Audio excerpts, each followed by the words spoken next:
What's up, everybody? Welcome back to the Live with Brandon Blakeney podcast. I am your host, Brandon Blakeney, aka Brandon Lee TV. You know I got another banger for y'all, so kick back, relax, and come take a ride with me. You are now locked into the Live with Brandon Blakeney podcast. Here is your host, Brandon Blakeney.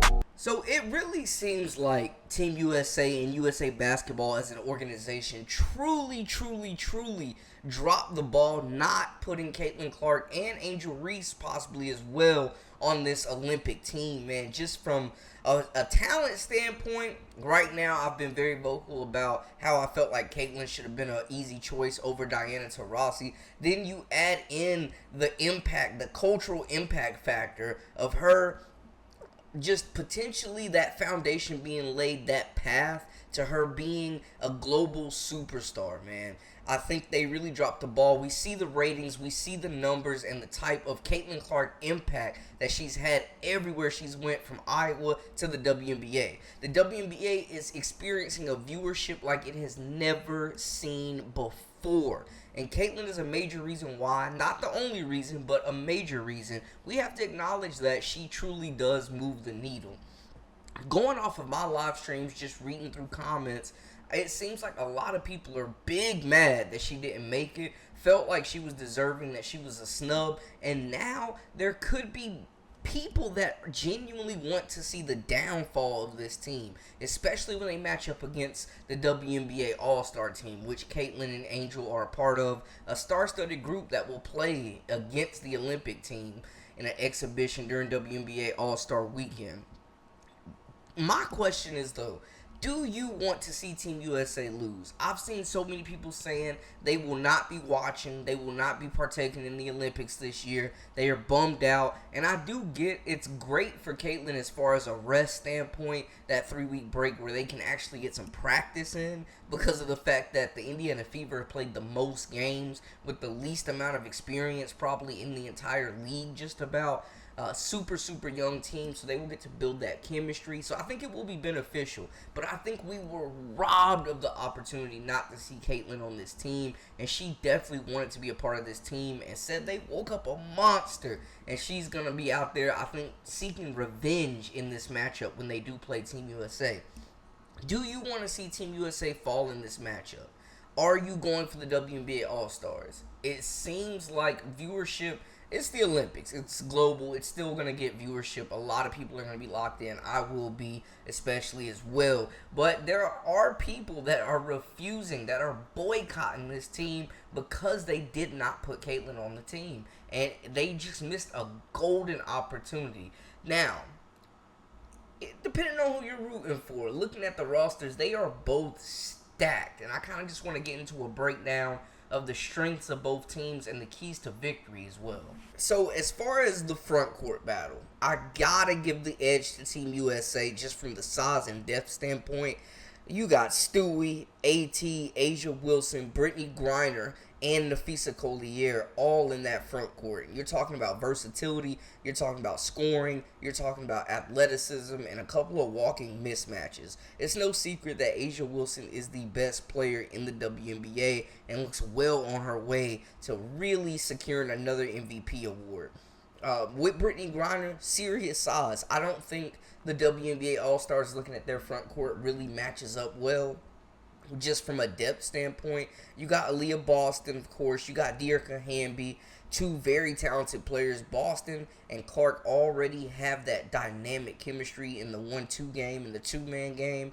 Dearica Hamby has been one of the most, probably the most improved player in the entire league, and she's going to the Olympics as well as a part of Team USA's national 3v3 team, where she's replacing teammate Cameron Brink. You also have Brianna Jones, a forward. Now, Jonquel Jones, honestly, man, I think she could be the difference maker at the 5 for this group. I made a previous video where I was thinking about potential starting lineups for this group. I think now that I've kind of had enough time to really dissect into this roster, I think definitely Agwumike as well as Jonquel Jones has to be your starting front court. You have some relief with Dearica Hamby as well as Aliyah Boston. DeWanna Bonner is more of a wing, but super versatile. Then, of course, you got Angel Reese. I'm still giving the edge to the front court to Team USA, but looking at just because of the size discrepancy, there's not a whole lot of size on this WNBA All Star roster outside of Jonquel Jones and Aliyah Boston as like true fives.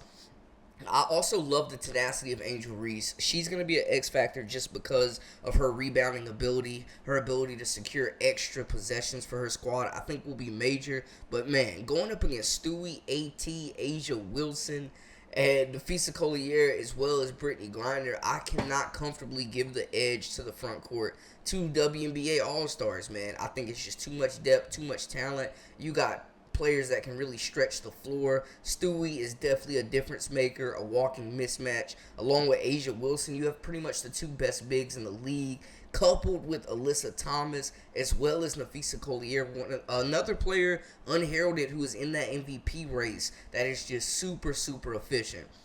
In the backcourt, I think it's a little bit more even. I think Caitlin gets to start at the 1, but you look over on the other side, you've got Sabrina, you've got Chelsea, you've got Kelsey. It's a whole lot of just talented playmakers in that backcourt. And then the scoring, you got Jewel Lloyd in there, you got Taurasi, you got Jackie Young, Kalia Copper, some of the top scoring guards in the entire league. Kalia Copper and Jewel Lloyd are going to be dynamic scoring the basketball alongside Jackie Young.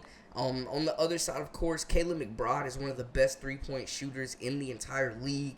Kelsey Mitchell off the bench is instant offense. Arike, obviously, probably as far as like a perimeter scoring threat, she is the top scoring threat on this WNBA roster.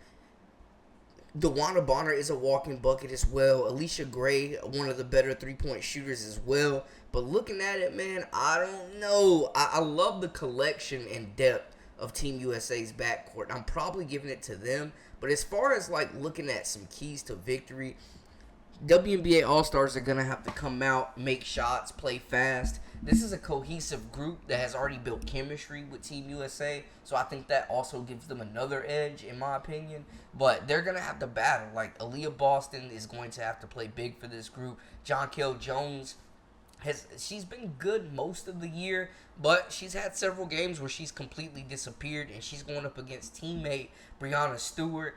I think just given the edge, as far as a total complete roster, I gotta give it to Team USA, but they can be beaten. And I know a lot of people want to see them fall in this matchup. I mean, there's a whole lot of buckets on the WNBA side. There's good perimeter players. There's good inside threats that I think mesh well together as well. But just looking at it ultimately, man, the depth. I mean, you got Kelsey Mitchell coming off the bench. That could be huge for this group when you talk about a veteran scorer that can create their own shot. But I would say Kalia Copper as well as Jewel Lloyd are an upgrade over her. You look at Kayla McBride, whose three-point shooting could be a real difference maker for this team, as well as Alicia Gray, who's had a really good season. Like, they need shooters like that to come in and make plays. They need Caitlin to run the show. And this is the most talent she's ever played with, hands down. I think they need her. She's like one of the only true point guards on this entire roster. And I think that kind of hurts them because you have Sabrina on the other side. You have Kelsey, and you have Chelsea Gray.